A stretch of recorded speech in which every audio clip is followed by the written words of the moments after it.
Clutch motorcycle का एक बहुत महत्वपूर्ण हिस्सा है। यह मोटरसाइकिल के हैंडल पर स्थित क्लच लीवर का उपयोग करके नियंत्रित किया जाता है।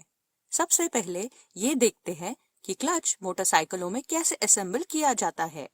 इंजन क्रैंकशाफ्ट को घुमाता है। क्रैंकशाफ्ट में मौजूद गियर की सहायता से इंजन का पावर क्लच हाउसिंग तक पहुंचता है। क्लच असेंबली मोटरसाइकिल की गियर बॉक्स में इनपुट शाफ्ट को घुमाता है।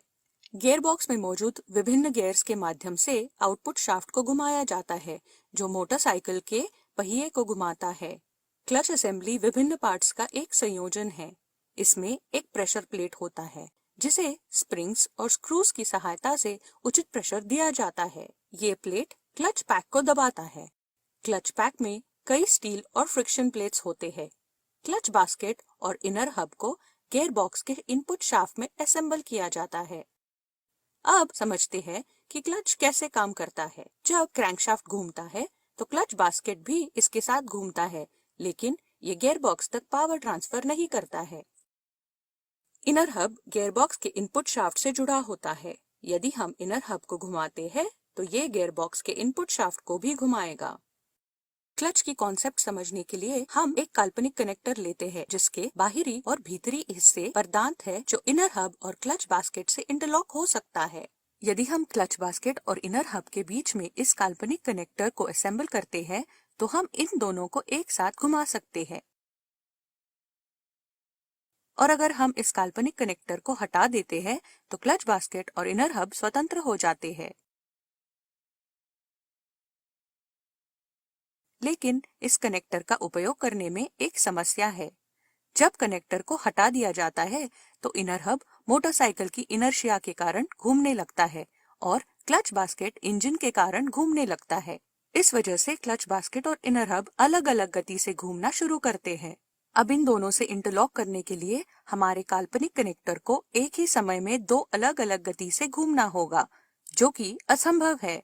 उदाहरण के लिए, यदि इसकी गति इनर हब की गति से मेल खाती है, तो इसे क्लच बास्केट के साथ इंटरलॉक करना असंभव या बहुत मुश्किल होता है। इस कारण से कनेक्टर के स्थान पर क्लच पैक का उपयोग किया जाता है।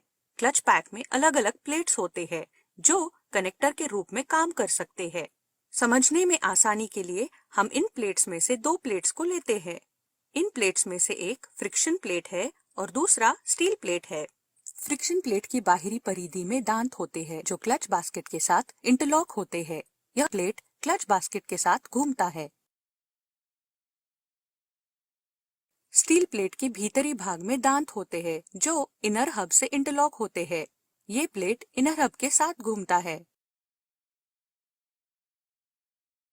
यदि हम इन दोनों प्लेट्स को एक साथ उचित बल लगाकर दबाते हैं, तो ये प्लेट्स के बीच घर्षण विकसित होगा और ये हमारे काल्पनिक कनेक्टर की तरह काम करने लगेगा।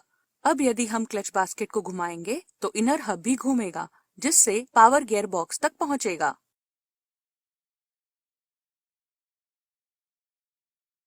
यदि हम प्रेशर को रिलीज करते हैं तो ये प्लेट स्वतंत्र हो जाते हैं, जिससे पावर ट्रांसफर बंद होता है। मजबूती और घर्षण को बढ़ाने के लिए कई अन्य प्लेट्स का उपयोग किया जाता है। अब समझते हैं कि मोटरसाइकिल चलाते समय इन प्लेट्स पर प्रेशर कैसे बदला जा सकता है। हम इसके लिए प्रेशर प्लेट का उपयोग करते हैं। इसमें डक्ट्स होते हैं, जहां स्प्रिंग्स फिट हो जाती है। प्रेशर प्लेट और स्प्रिंग्स को रिटेनर बोल्ट्स का उपयोग करके उचित प्रेशर दिया जाता है, जिससे प्लेट्स के बीच पर्याप्त घर्षण विकसित होता है।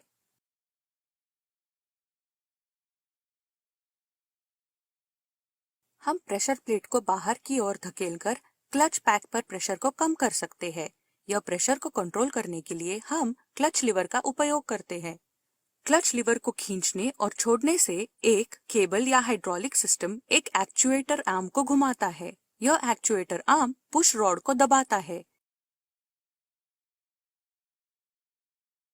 ये रॉड इनपुट शाफ्ट के अंदर के डक्ट से जाता है और प्रेशर प्लेट को धक्का देता है, जिससे क्लच पैक का प्रेशर कम हो जाता है।